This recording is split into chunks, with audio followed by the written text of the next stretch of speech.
I don't know how I can forget this. I am feeling the need to share this with the public to get it off my chest. So here goes. I am about to move out of my house to go to college, and I'm kind of happy. You see, my whole childhood, the neighborhood kids have made up scary stories about my house. It's a pretty old two-story house, and the exterior is made of brick, and over the years they have collected moss and whatnot. I could see why they would make up these stories, but because I grew up in the house, I didn't ever believe any of the stories because nothing scary ever occurred, and I grew up in the house. That was until last week.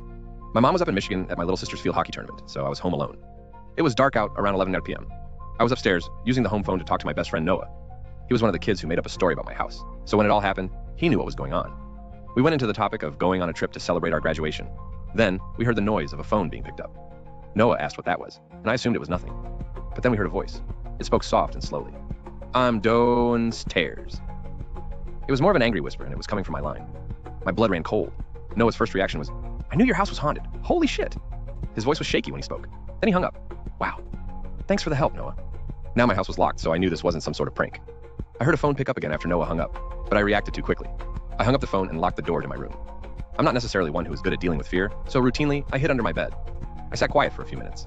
Was I overreacting? How did I even know somebody was in my house for sure? Then there was a thumping noise. Someone or something was banging on the ceiling below me. I heard a few scratchy words come out of its mouth. You can't hide forever. I wanted to scream. I wanted to bust open my window and fly away. I wanted to do so many things, but I couldn't.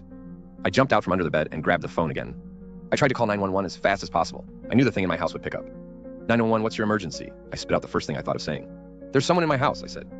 The dispatcher then said, but in a much more worried tone, Sir, we are sending help to you right now.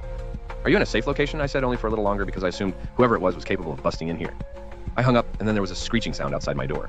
It resembled nails on a chalkboard, and I resorted back to the safety of under the bed. The door burst open, my ears rung. When it entered my room, the screeching noise rang in my ears. The thing was producing this noise that debilitated my hearing and vision. It walked by my bed, it had big feet, huge feet. And it was right next to me. Every time it stepped, it left a red footprint on my carpet. Police sirens rung in the distance, followed by the sound of doors opening. The thing had great strength and flipped over my bed. The ringing in my ears was louder than ever. I could hear it breathing. Out of fear, I squinted my eyes open. I saw a figure. It looked to be a man, wielding a blade. He had one of my home phones. The cord was tied around his neck.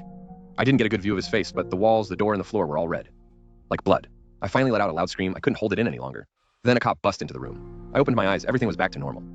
The room was intact, but the bed was still flipped. The cop helped me up, and then his partner came into the room.